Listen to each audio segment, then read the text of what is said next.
Harka fuunee kabajamtoota jaalatamtoota hordoftoota TV New Africa Oromik bakka jirtan hundatti nageenyi keenya sinaa gahujaa qophiin keenya jiruu gaarii ka jedhu qabannee har'a isinii dhiyaannee jirra.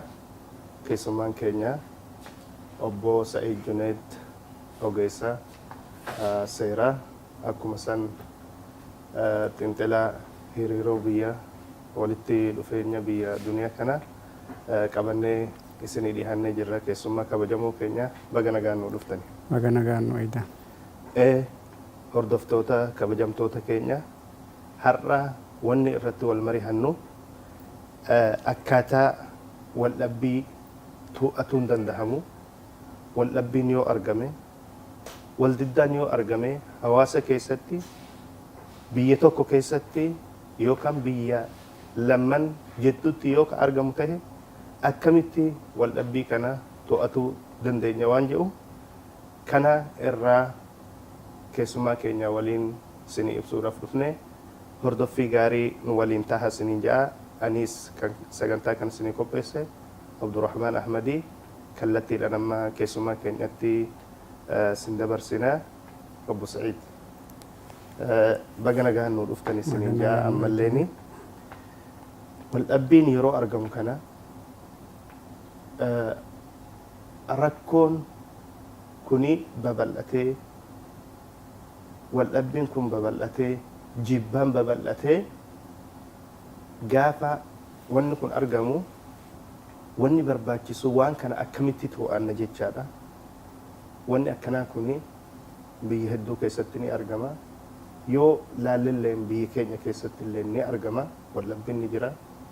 Jidduu hawaasa lammanii ni argama. Jidduu gosa lammanii jidduutti ni argama.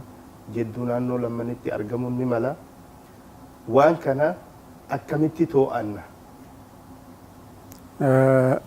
Akkuma yeroo dabree tuquuf yaalletti walitti bu'iinsi kun gosa hedduu qaba. Sadarkaa hedduu qaba. Sadarkaa sanirraa kaafnee ilaaluun hin danda'ama jechuudha kana. Sadarkaan tokkoffaa akkuma tuquuf yaalametti yeroo jalqaba rakkoon ka'u jechuudha. Rakkoon kun yeroo ka'u yeroo dhokatiinsaa yeroo hin mul'anne jira. Yeroo dhokate wanni kun rakkinni kun garaa keessatti namoonni adda addaa rakkinna qaban garaa keessatti odoo mul'ifatii yeroo turantu jira. Yeroo san keessatti illee dhaabuun hin danda'amu. Akkamitti dhaabuun danda'ama? Yeroo kana keessatti warra dursanii akeekkachiisantu jira. Warri kanaa fi kana waa'ee kanaa qoratan yookaan waa'ee kanaati irratti itti gaafatamummaa qaban.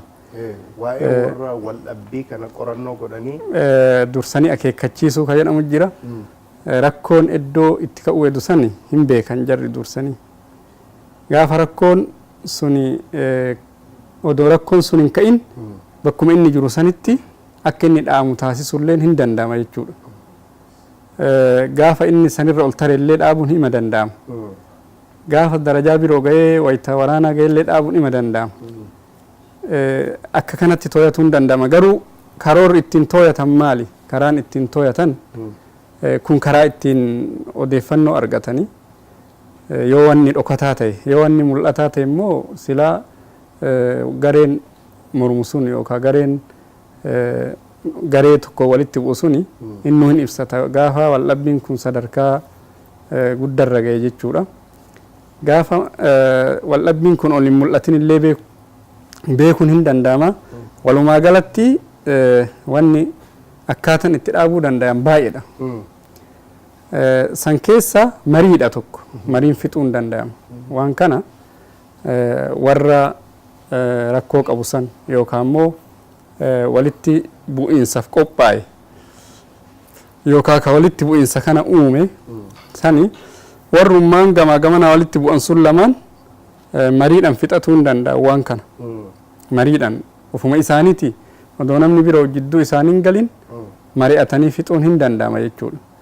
Garuu wanni barbaachisan of eeggannoo guddatu barbaachisa marii kana keessatti. Mee amma osoo of eeggannoo san bira hin geenye wal dhaban namni wal dhabee walitti bu'iinsa sadarkaa akka duraan nu ibsitanii turtan sanitti sadarkaa afaanii taree dubbii taree sadarkaa meeshaa walitti bu'iinsaa gaafa gahe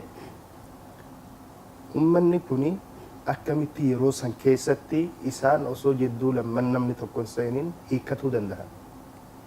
Kuni murteessan maali? Hubannoo warra walitti bu'uusan lamaanitti murteessa. Yoo jarri sun lamaan wal hubannoo ka danda'an obsa ka qabaatan taate ofuma isaaniiti nama walitti erganii wal hubachiisuun hin danda'ama. Yookaan xalayaa ta'e waan ta'e wal hubachiisanii ofii isaaniitti illee fixatuun ni danda'ama jechuudha. Darajaa fedhee yoo ga'e ofii fixatuun hin danda'ama. Garuu irra guddaan wanni mul'atu yeroo ammaa keessatti ka ofii fixatuu danda'ani baay'inaan ka sadarkaa cimarra hin geenye. Ka sadarkaa cimarra ga'e sun immoo yeroo garii yeroo namni biroo iddoo seenullee yeroo argamu jira. Sanitti dhufna. Yeroo hubannoon warra walitti bu'uu kun ol aanaa ta'e yeroo kaayoon isaanii sun kaayoo ummataa yoo ta'e fixatuun hin danda'amu. Amma fakkeenya yoo ka fudhannu taate walitti bu'iinsi jidduu biyya Itoophiyaa fi Eritiriyaa keessatti argame waggaa 20 oli akkas taree namoonni baay'een lubbuu irratti dhaban. Gaafa muummichi ministeeraa Dr. Abiyyi dhufe qaama sadeen osoo jidduun seeniin isaa fi pirezidaantiin Eritiriyaadha fedhii waan jidduu isaanitti rakkoo jiru kana dhaabuudhaaf to'annoo godhuudhaaf walitti dhufeenya uumanii sanirra nageenya uumuu danda'an. Mee wanni kun akkamitti argamuu danda'ame? Fakkeenyaaf namni yeroo kam akkamitti warri amma nama masakee namaan deemu waan akkasiisan nama fiduu danda'a? Amma kun waa baay'eetu jira kana keessatti. Tokkoffaa jijjiiramni amma biyya keenya keessatti argame suni kanaaf haala mijjeesseef maaliif warri duraan kallattii walitti bu'an suni akkuma beekamu warri biyya bulchuu fi biyya addaani jechuu namoonni biyya bulchan kuni biyyi lamaan odoo wal jaalattillee warri biyya bulchu kun rakkoo uumuu danda'an akka mataa isaaniitiif.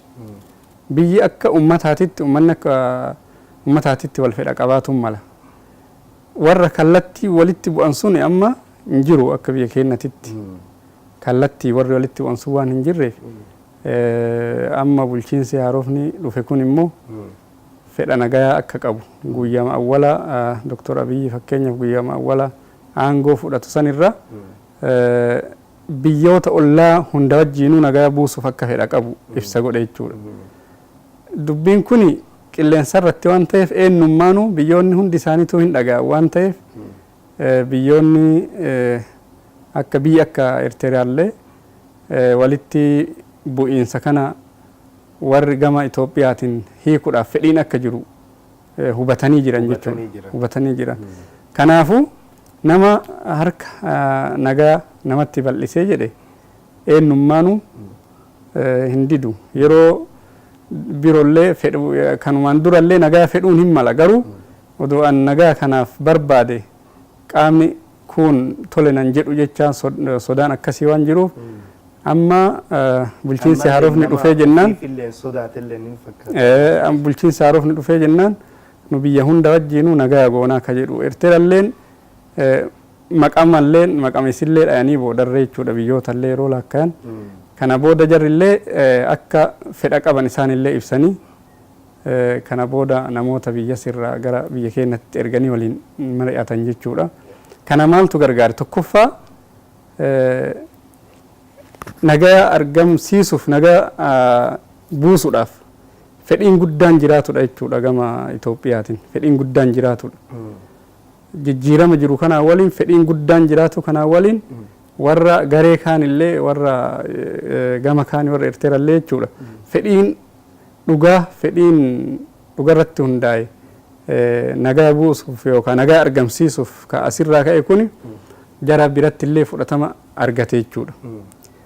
Kanaaf darajaa akkuma durarratti jenne sadarkaa fedhiin jira yeroo fedhiin jiraate ofiitillee biyyi takka of lamaan jidduutti nagaa buusuun akka danda'amu argisiise jechuudha. Akkuma biyya keessatti illee danda'amu biyyoota ollaa wajjilleen biyya biroo wajjillee yoo fedhiin guutuun jiraate jechuudha. Fedhiin gama lamaanii ta'uu qaba. Gama tokko qofaan yoo fedhan fedhiin sun gayaa miti. Bakka tokko ga'uu hin danda'u. Gayaa miti. Yoo gama tokko fedhiin argame gamni biraa sunillee fedhii san fudhate nageenyi hin argamu. Mee amma marii kana keessatti namni yeroo rakkoo jiru kana to'annoo barbaade maritti galuun dirqama. Maritti yeroo galan kana waan adda adda jira. Rakkoo isaan jidduu jirtu jira. Rakkoo isaan jidduu jirtu tana marii kanaan rakkoo kana furuudhaaf maal ta'uu barbaachisa?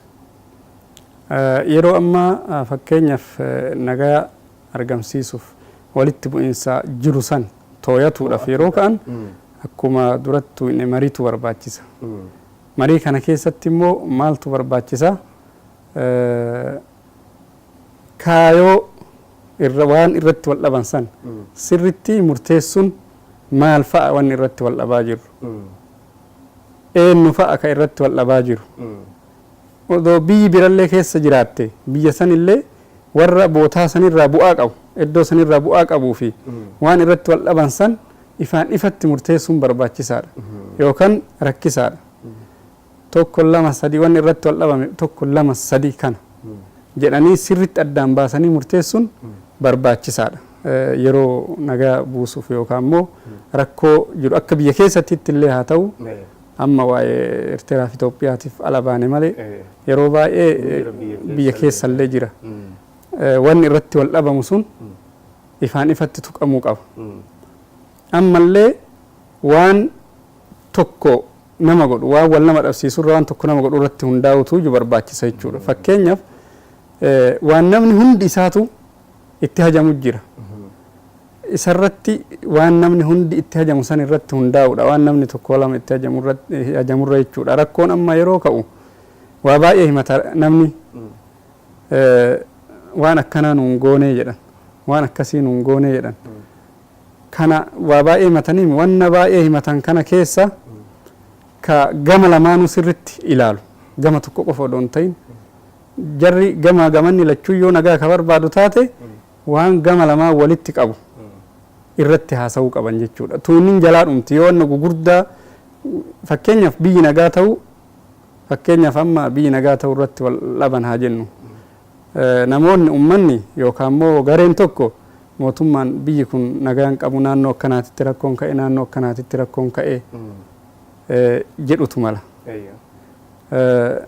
Mootummaan immoo yeroo nageenni bu'aatumaan jiraa guyyaa tokkoon wanni jijjiiramu hin jiru jedhuun mala.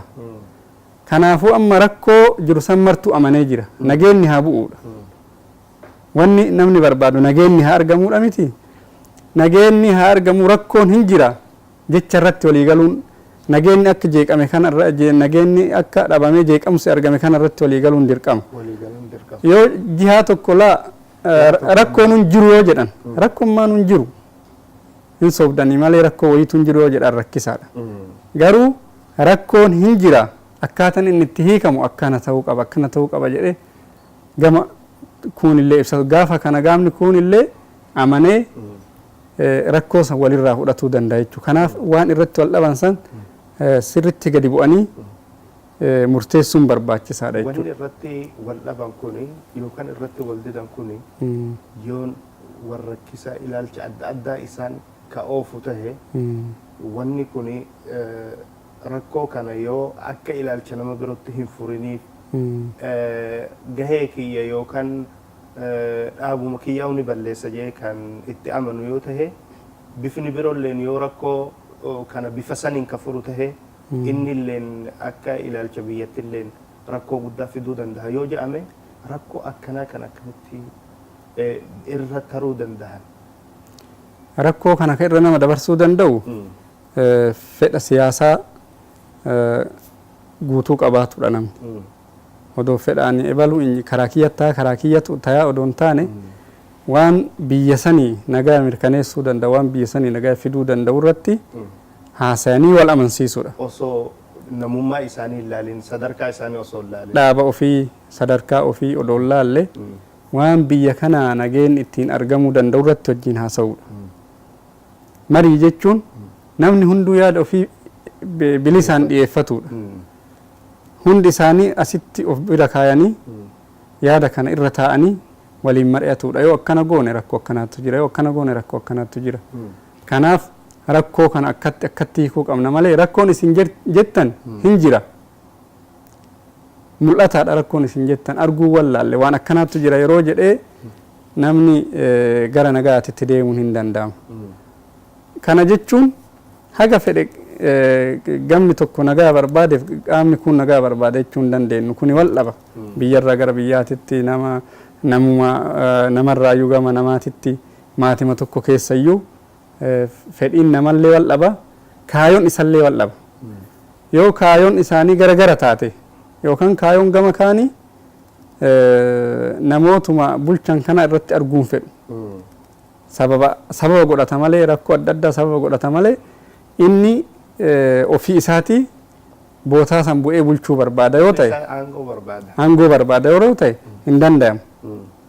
Maaliif sababa qaamni kun dhiyeessu san inni fudhatu waan ta'eef waan irratti isaan wanni walitti isaan fidu xiqqaate wanni wal isaan dhabsiisu baay'ata yeroo san. Yoo kana walitti kaleessuu hin danda'in rakkisaadha wal dhabbiin hin danda'ama jechuu kanarrallee taranii rakkoo biraa keessallee seenuun hin danda'amu.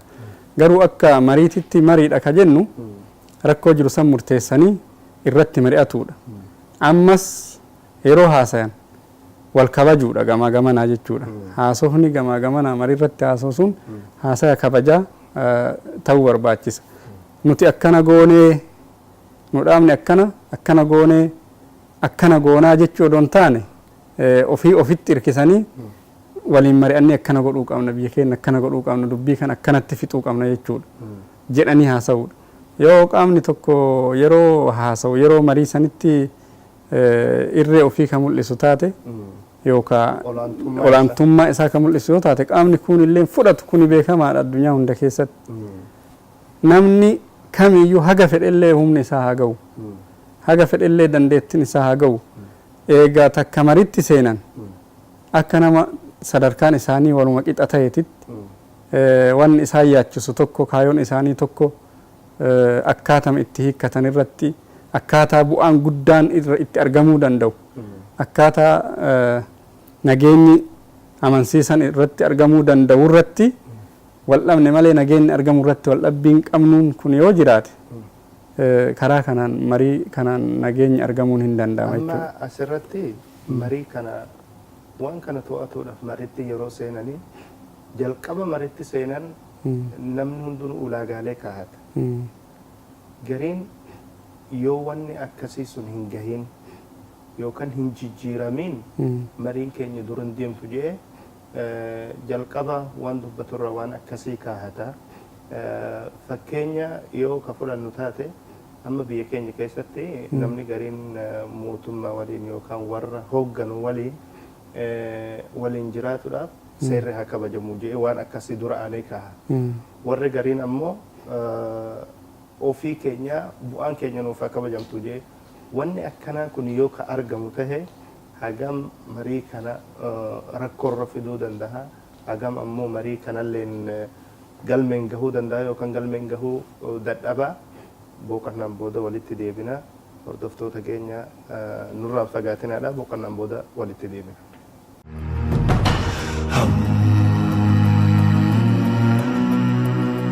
Hayya